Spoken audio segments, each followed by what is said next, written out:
Sterlite ஆலை மீண்டும் திறக்கப்படுமா? தமிழக அரசின் அடுத்த முடிவு என்னவாக இருக்கும் என்ற கேள்வி தற்போது தொழில்துறை வட்டாரங்களில் பரபரப்பை ஏற்படுத்தியுள்ளது.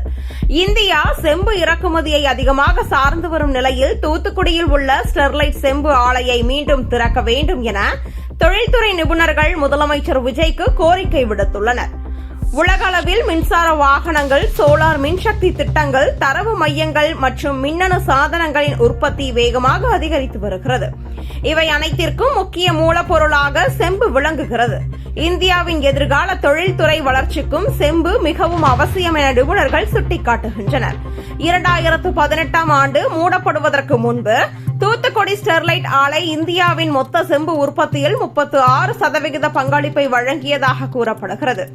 ஆலை மூடப்பட்ட பின்னர் இந்தியாவின் உள்நாட்டு செம்பு உற்பத்தி குறைந்து வெளிநாட்டு இறக்குமதி மீது சார்பு அதிகரித்துள்ளதாக தொழில்துறை பிரதிநிதிகள் தெரிவிக்கின்றனர்.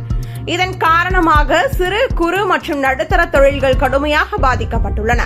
செம்பு விலை உயர்வு உற்பத்தி செலவுகளை அதிகரித்ததுடன் இந்திய தொழில்களின் போட்டி திறனையும் குறைத்துள்ளதாக கூறப்படுகிறது. மேலும் ஆயிரக்கணக்கான நேரடி மற்றும் மறைமுக வேலை வாய்ப்புகளும் பாதிக்கப்பட்டதாக தகவல்கள் தெரிவிக்கின்றன. தற்போது பல இந்திய நிறுவனங்கள் சீனாவிலிருந்து செம்பு சார்ந்த பொருட்களை இறக்குமதி செய்ய வேண்டிய சூழல் ஏற்பட்டுள்ளதாக தொழில்துறை வட்டாரங்கள் கூறுகின்றன. ஸ்டெர்லைட் ஆலை மீண்டும் திறக்கப்பட்டால் சுமார் 4000 நேரடி மற்றும் மறைமுக வேலைவாய்ப்புகள் உருவாகும் என்பதுடன் இந்தியாவின் தன்னிறைவு இலக்கிற்கும் உதவும் என அவர்கள் வலியுறுத்துகின்றனர்.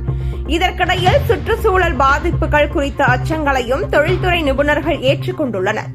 ஆனால் நவீன தொழில்நுட்பம், கடுமையான கண்காணிப்பு முறை மற்றும் வெளிப்படையான சுற்றுச்சூழல் ஆய்வுகள் மூலம் பாதுகாப்பான முறையில் ஆலையை இயக்க முடியும் என அவர்கள் நம்பிக்கை தெரிவிக்கின்றனர். அதற்காகவே கிரீன் காப்பர் என்ற புதிய திட்டம் முன்வைக்கப்பட்டுள்ளது. இதில் மறுசுழற்சி செம்பு பயன்பாடு, மேம்பட்ட மாசு கட்டுப்பாடு, நேரடி சுற்றுச்சூழல் கண்காணிப்பு மற்றும் சமூக நலத்திட்டங்களுக்கு 100 கோடி ரூபாய் நிதி ஒதுக்கீடு போன்ற அம்சங்கள் இடம்பெற்றுள்ளன. ஒருபுறம் தொழில்துறை வளர்ச்சி, மறுபுறம் சுற்றுச்சூழல் பாதுகாப்பு. இந்த இரண்டிற்கும் இடையில் சமநிலையை எவ்வாறு ஏற்படுத்த போகிறது தமிழக அரசு? தொழில்துறையினரின் இந்த கோரிக்கைக்கு முதலமைச்சர் விஜய் என்ன பதிலளிக்க போகிறார் என்ற எதிர்பார்ப்பு தற்பொழுது அதிகரித்துள்ளது.